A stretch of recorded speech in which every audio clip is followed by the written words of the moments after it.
back to the program. It's a pleasure to have you here. This hour is going to be kind of eye-popping, and it will be a appetizer, if you will, for next week. Connecticut, man. Very dangerous situation occurring in Connecticut right now. And I've got my next guest. And by the way, Nikki Gosser has stayed with us. Nikki, you there? Yes. Thank you for sticking with us for the next 15 minutes. You do a lot of activism. And in the first hour of the program, I talked with a young kid out in Nampa, Idaho, Andrew Wheeler, who wrote me a fantastic email and got off his butt. And we're trying to educate people and teach people why it's so vitally important that they get active if they want to hold on to their rights. You know that firsthand, right? Absolutely. And you've spoken at state houses. You've spoken in the halls of government. So you get this. You understand how vitally important this is, this being an election year. I want to stay on this topic throughout the year and use examples of real people who are really, just like you and me, fighting this fight. And Andrew was a great example of that. And here's why this ties in, Nikki, because my next guest, our next guest, Rich Burgess, heads a group called Connecticut Carry. And we all know, maybe we don't know, we'll let him explain what's happening to those of you who may be new to the program, or maybe you're having your eyes opened for the first time to just how valuable and fragile at the same time your freedoms are when it comes to this fight to keep and bear arms.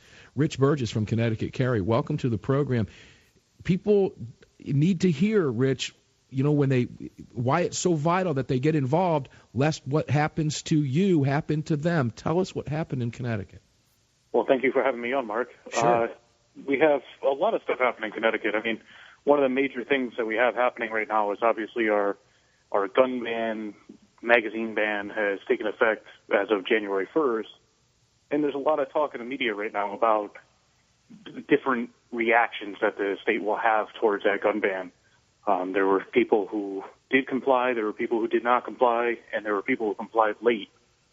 And all of those people are now different classes of human beings according to the state. So what their reaction is going to be very interesting going forward. One of the things that has been major media right now is the idea of confiscation letters going out, which we're trying to caution people not to. They're responding very aggressively towards these, but there has been, first of all, no letters that have gone out in Connecticut. Second of all, at least not any that anybody can confirm here. But also, these aren't really confiscation letters or anything abnormal. I mean, all they're doing is stating the law. And the law is that after January 1st, if they weren't registered, you got to either turn them in or sell them or move them out of state. So we're trying to caution people that at this point, if you do receive a letter like that, that's actually a good thing. Take the letter as opposed to a no-knock raid. Do you, ladies and gentlemen, do you hear what we're talking about here? Nikki, do you hear what he just said? Yeah, that's pretty Take scary. the letter as opposed to a no-knock raid. Wow. We're talking about the Constitution state, ladies and gentlemen. Absolutely. Are you listening to what you're... Pay very careful attention to what you're hearing here. There are rumors, Nikki, that the state police are going to confiscate firearms, lawfully owned firearms, which all of a sudden are not lawfully owned anymore because a piece of paper wasn't received by the state police at the date that the legislature said so. So you go from law-abiding citizen to not having a traffic ticket your entire life to turning in people who park in handicap spots that don't have stickers to becoming a what overnight, Rich? Class D felon. Wow. A felon. And remember, this is not new for Connecticut. We've been dealing with confiscation for over a decade. We've been trying to put it out there that, Connecticut Carry is the only organization in Connecticut fighting, confiscations and illegal confiscations of firearms that are just clearly egregious and completely arbitrary. We have things, if you get involved in any kind of domestic spat at your home, there's police out there in Connecticut who will just take all your firearms and possibly put you in jail for having the firearms and being involved in, a domestic spat where there's been no allegations of actual abuse or anything else. We're very much on the edge, and we're on a seesaw here of civil rights, and we're really trying to fight that here. Well, there are some people who say you're on a seesaw edge of not just civil rights, but civil something else. Nikki, this is crazy stuff.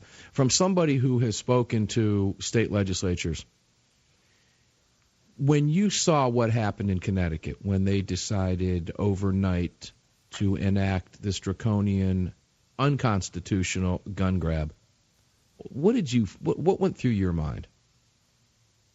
There are a lot of people that are asleep at the wheel that have allowed this to happen. A little bit of apathy, isn't there? There's apathy at play. Rich, would you agree with that? Well, yes. I mean, I do want to caution people, though, that, Connecticut, we get a lot of blame for, well, you let this happen and, you didn't stand out for your rights and this and that. But we had thousands of people that showed up at our legislative offices. I mean, when all this stuff was going on, this happened in a lot of states. And honestly, Connecticut had one of the biggest turnouts that I saw, and yet it meant nothing. They passed in the middle of the night. They didn't care about our opinion, but I agree that there was a lot of apathy beforehand of getting these people into office. Well, here's the reality of the situation. You're fighting it. We're just going to be very blunt here, okay? The fact of the matter is that you're fighting an uphill battle, and this is what happens when the state, and I say you allow the state, I'm not referring to you specifically, but I'm referring to the populace as a whole. When you allow a state to turn blue and allow these gun-hating freaks into office and give them carte blanche with both houses and the governor's mansion, this is what you get. These people hate your freedoms. Absolutely. They hate your freedoms. Now, I'm going to try to find the tape, but we have information, and maybe you can correct me if I'm wrong here, but of Connecticut State Police Lieutenant Paul Vance making comments on tape, if necessary, we'll go door to door to confiscate your guns. Mm. Yeah. Are you familiar with that? I am. I mean, recognize that there's certainly I'm no apologist for the state police. We do a lot of work against the state police because we believe that the state police have been corrupt for a very long time and have done a lot of bad things to Connecticut residents. So we are one-on-one fighting them.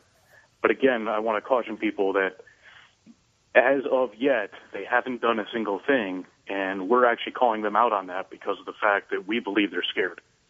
And so, okay, now that's a good point. Before everybody jumps on that bandwagon, let's all simmer down a little bit and not cause civil war in Connecticut. We don't want that. Exactly, and that you see, Nikki, this discussion is unbelievable to me. Right. Somehow these people were allowed in office, though.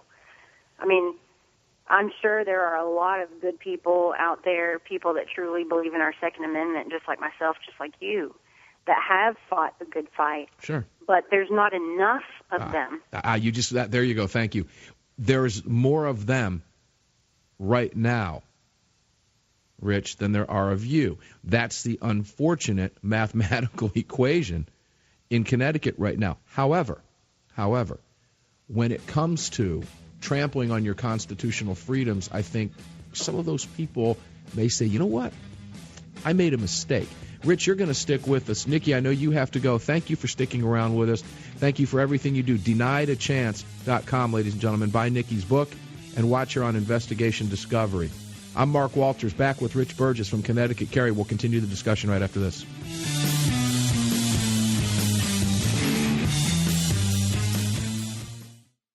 You're at 23 neighboring this? Yes, I told you on my last call. They're in my house. Where are you guys?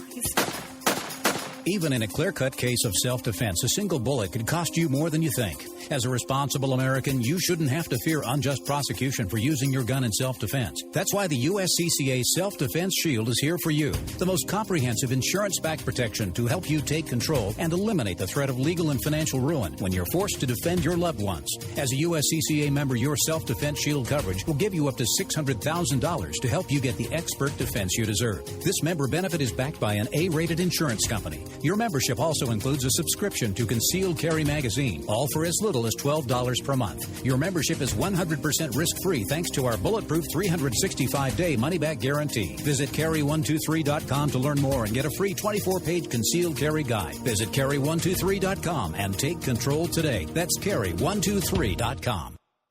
Hi, I'm Mark Walters here to tell you about 3 powerful DVDs for your personal firearms defense training. The Personal Defense Video Series presents the new standards of essential training you need to help protect yourself and your family. You'll discover the most effective strategies from Rob Pincus and the Personal Defense Network instructors. In these DVDs, they'll demonstrate advanced pistol handling techniques, including 360-degree presentation from a holster and a great technique for reloading during a critical incident. You'll also discover home defense tips like tactical movement throughout your house, and in defensive firearms use in public, discover some realistic scenarios that reveal how you should react to such things as distractions and shooting in defense of others. To order this powerful 3-DVD set for 50% off the everyday price, visit ArmedAmericanDVDOffer.com right now. You'll receive your 3 DVDs for only $29.95 plus shipping and handling. Go to ArmedAmericanDVDOffer.com. ArmedAmericanDVDOffer.com. Do it now. Hi everyone, I'm Tim Schmidt, founder of the United States Concealed Carry Association. Every week, Mark talks about the attacks on our Second Amendment from anti-gun politicians across America, and we talk about what's being done to preserve and protect freedom. The National Rifle Association, America's oldest civil rights organization, is the leader in preserving the Second Amendment. Because of NRA's 4 million members, the National Rifle Association's grassroots advocacy is the nation's most successful. Imagine what we could accomplish with more members like you to join the fight. That's why you need to be a member. Sign up today. There's no excuse. Help fight for our freedom. Join NRA and learn all about NRA Institute for Legislative Action's efforts to make sure American gun laws work for you. I'm a life member, and it's one of the most important things I ever did. Call 800-672-3888 or sign up online at www.membership.nrahq.org. Known as a bad-to-the-bone fighter with a rebel soul and a rock-and-roll attitude, the Roadhouse from Emerson Knives is destined to be a classic. Designer Ernest Emerson says the Roadhouse is one of his best designs ever. Just like a chopped Harley, it's low-slung and ready to roar. It feels like you've just dropped the clutch and it's ready to jump out of your hand. The Roadhouse from Emerson Knives is a must-have tactical folder. Visit emersonKnives.com. That's emersonKnives.com. Old Faithful holsters, designed to be as reliable as their Yellowstone National Park namesake. Made from the highest quality American leather and ultra-strong Kydex, we use only the most durable materials available and put our 50-year warranty where our mouth is. Have a gun you'd love to carry but can't find a holster? Purchase one of our holster kits and build it yourself. To purchase a fully assembled holster for your carry gun or to build one yourself, visit OldFaithfulHolsters.com now.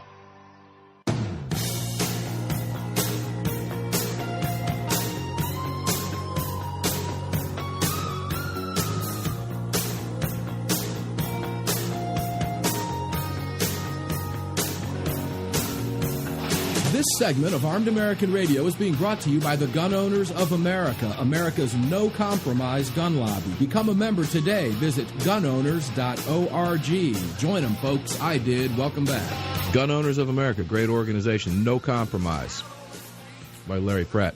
By the way, Sean, listeners right now are tuned into the number what program on what?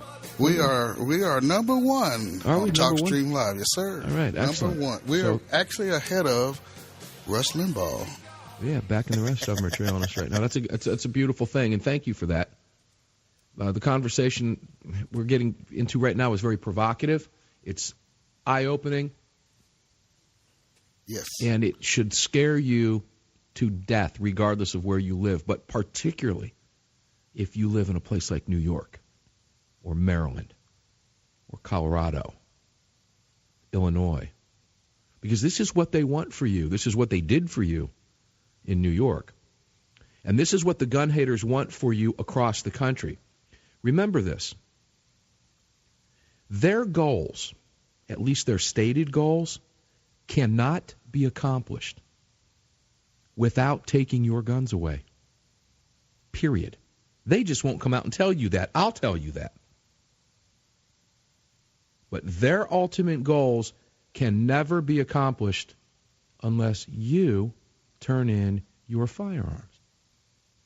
Because as a firearms owner, you are the problem.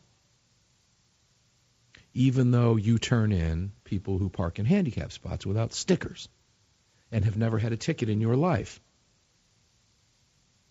and will never rob a bank or shoot up a school. They hate you. And someone living that nightmare in Connecticut and fighting vehemently against it is on the air with me right now and has been a fairly regular guest on the show and will continue to be throughout the life of this entire process in Connecticut. Rich Burgess from Connecticut Carry, fighting the fight, man. These are the people who, ladies and gentlemen, have toothpicks under their eyes while many of you are sleeping at night, leaving the tough work up to guys like this. Rich, welcome back. Thank you, Mark. Let's start with this. I have the letter from the Connecticut State Police. I'm going to read it in a second, but correct me if my numbers are correct. It is estimated there are between 300,000 and 400,000, and we're going to go ahead and use their terminology, assault rifles in Connecticut that never hurt anyone and that never would in the hands of law-abiding citizens throughout the state. The deadline for their registration was what day? January 1st. Which clearly came and went. It is estimated, and they will not give out the information, in due in large part, I believe, to what you said in the last segment, is they're scared. They don't want the truth to be known. But it is estimated that less than 50,000 of the estimated up to 400,000 assault rifles were not registered by the deadline. Now, you can think that was a mistake, that many people made a mistake, or you can think that many people said, come and take it, and refused to comply. We don't know the answer to that yet. We had how many people, Rich? 300-400 people that attempted to send in their paperwork after the deadline passed, correct? Yeah, I think the number is more like 200, but you could be right. It's all right, 200. Well, no, we'll go with that. You're up. We'll leave that number. It's estimated in that range. I've seen it as low as 150. I've seen it as high as 500. So we'll call it somewhere in that ballpark. Here's the letter they got back from the Connecticut State Police. Dear sir, madam, we are returning your application for assault weapon certificate. Now, assault weapon is not in parentheses or is not in quotations, which is ridiculous. We are returning your application for assault weapon certificate and or large capacity magazine declaration because it was not received or postmarked prior to January 1, 2014 as required by law. As a result, you have the following options for your assault weapon per Public Act 13-3 as amended by Public Act 13-220. Number 1, render the assault weapon permanently inoperable. That means break it or melt it. Otherwise, destroy it. Number 2, sell the assault weapon to a licensed gun dealer. That means lose your tail on what you paid for it and give up the personal property you bought lawfully years ago at a loss because we said so. Number 3, remove the assault weapon from the state. Sure, put it in your trunk and drive it somewhere. Gee, what would happen if you got caught with that, Rich? It wouldn't be good. It'd be probably multiple felonies, wouldn't it? Yeah, at least. Okay. They don't tell you how to do so. They just tell you to do it. Number 4, you may make arrangements to relinquish the assault weapon to a police department or to the Department of Emergency Services and Public Protection. That's the line right there that has people up in arms across the country right now. Right. You have the following options for disposal of your large capacity magazines. Now, large capacity magazines, let me educate you what that is. That means a standard capacity magazine. That means the magazine that came with the gun that the gun is designed to use, because they want you to change the manufacturing function and capability of the firearm to meet their specifications, of the magazine to meet their specifications. So where their large capacity is actually standard capacity. So let's take the language back from the liars. Okay? And the same 4 points. And that was signed by Lieutenant Eric Cook, Commanding Officer, Special Licensing and Firearms Unit. Attachments went to assault weapons certificate application and or large capacity magazine declaration. That has a lot of people scared, Rich. Why? Well, before we get started on that, again, I got to caution, this letter is something that was distributed on Facebook. This letter did not, as far as we can tell, we have seen no people who have actually received this letter. Okay. So this letter was actually put on Facebook by a representative of our legislature here in Connecticut as an example of what the Connecticut State Police were planning. Now, none of these letters went out. We don't know if that's because of fear of, putting them out. We don't know if they've changed their tactics. We don't really know what's going on. However, the other thing about this letter is that letter only states what the actual law is. It's not verbatim, but that's pretty much exactly what it says in the Connecticut General Statutes right now for what you can do with an assault weapon. So it's nothing outside the ordinary. All right, Republican State Senator Tony Guglielmo. That's what it looks like. Tony Guglielmo. I don't know how to pronounce his name. Rhino. Okay. That's all you had to say. Progressive Republican. Progressive Republican State Senator Tony Guglielmo recalled talking to a constituent who informed him that some gun owners are intentionally taking part in quote-unquote civil disobedience because they feel the law is unconstitutional. Also. Right. Okay. I want you to – this is so important to pay attention to what we're talking about. We're talking about having a conversation with you on national radio right now. This is real. This is happening in Connecticut.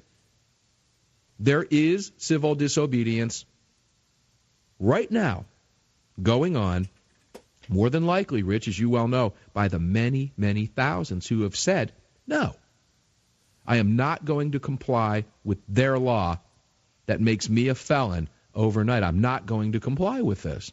So we know that's happening. We don't know at what level, do we? No, we don't. The numbers that are out there, honestly, it's completely ridiculous that some media sources are actually pretending like they actually know these numbers. Right. Because we have, on our website, we've distributed, the databases of the weapons registry without people's names and addresses, of course. We've distributed so many documents and databases and things like that. And yet, with all that knowledge, we couldn't figure out these numbers, so I don't know how most media sources are getting these numbers. What we do know is the state police do know these numbers. We know that for a fact. Someone in Connecticut knows these numbers. They're just not talking. We'll find out why, or at least get some ideas why, when we come back. Then I'm going to tell you how we're going to follow up this discussion next week. Very provocative radio next week as well. Armed American Radio continues. I'm Mark Walters. We'll be back with Rich Burgess from Connecticut Carry right after this. Rich Burgess, welcome back to the show. Very scary stuff in Connecticut that we're talking about. It's hard to believe that we're actually having this conversation that we're talking about in the Constitution State. Listen, I graduated high school in Connecticut, up in Simsbury, very beautiful area. Connecticut's a very picturesque, gorgeous place. A lot of money in Connecticut. A lot of tax dollars being confiscated from residents who have it and so forth. And it's really sad to see the battle that's going on up there. Rich, when I say it's a dangerous situation, am I overstating just how dangerous it might get in Connecticut? No, you're pretty accurate. This whole situation is very dangerous. Anytime the state wants to do violence to good people to try to take away property, that's always a dangerous situation. All right, would you now? Let me take you there with what you said. Anytime the state wants to do violence, clarify what you're talking about. Well, it's violence when somebody comes to your door to either lock you up or to search your house or to, confiscate your property, whatever it may be. Let's face it, all those edicts are at the point of a gun, right? If you don't let them into your house, the potential is that they may try to shoot their way in. No, they will. If they're there. Listen, let's take this for what it's worth. Let's be very blunt. Let's be very bold in our assessment of what's happening in Connecticut right now. Let's be very clear with what we're talking about. If the state of Connecticut, and this is the fear, ladies and gentlemen, this is the fear based on the letter that I read to you in the earlier segment that is making its rounds. The Blaze is reporting significant numbers. Now you can visit theblaze.com and search in there for Connecticut. You'll find everything you want to find. And again, some speculation, but here's what we do know. There is civil disobedience occurring in Connecticut right now. We know that for a fact. We don't know specifically what the numbers are.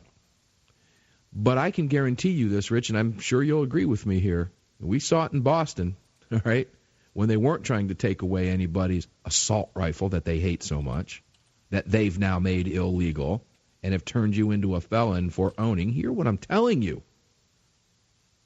They've turned you into a felon for simply owning.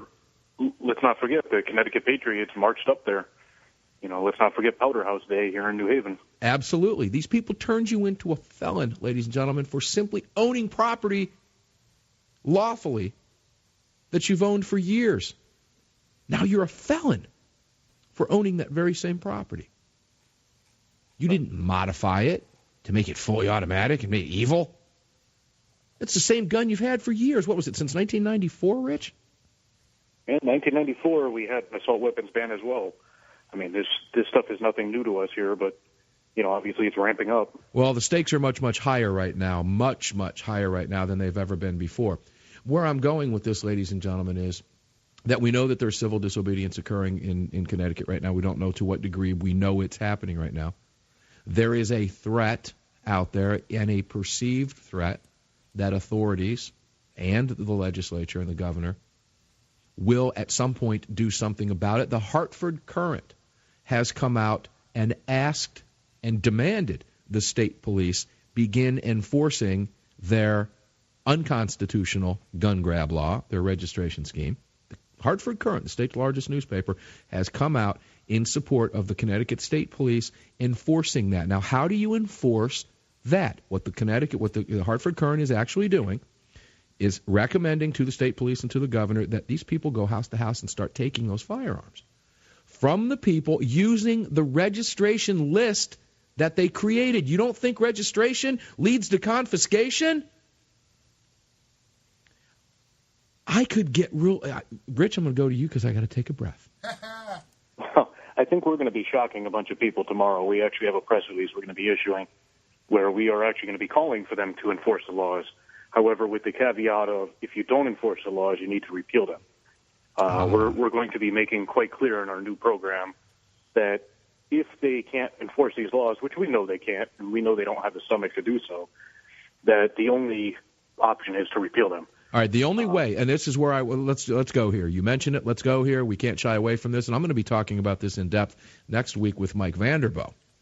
I'll tell you a little bit about who Mike Vanderbo is in an upcoming segment. But you said if they can't enforce them, they don't have the stomach to enforce them. Let me tell you what it requires to enforce them. In order to enforce this law, it will require, and the Hartford Courant has called for this, it will require the state police show up at your house at the barrel of a gun pointed at you to take your property that they now deem unlawful and charge you with the crime. Right. We all know how dangerous that is. Now, let me make this clear. They're not going to have one or two officers show up and pound on your door to do that because they know you have an assault rifle, which they're afraid of. They're going to come with overwhelming force. And the fear is, again, with SWAT teams. This is what people are talking about. I don't know that's the case. I'm telling you that this is what the fear is. And, Rich, this is the fear that you guys have in Connecticut right now, and that's why you're demanding repeal of this monstrosity of a junk law, correct? Well, that is one of the reasons, that's for sure. Okay, well, I'll tell you what. Rich, keep up the fight up there. Call us. You know, you've got an open mic on this show at any time if we need you back next week, because this is a day-by-day thing happening in Connecticut, so keep your schedule open next week. You may very well be back. Mike Vanderbo will be here next week to talk about it as well. Rich Burgess from Connecticut Carry, thank you for joining us on short notice today. We appreciate it. I'm Mark Walters, filling your prescription for freedom. Remember, I tell you this every week. Carry on, carry off, and carry absolutely everywhere. Never leave your cave without your club.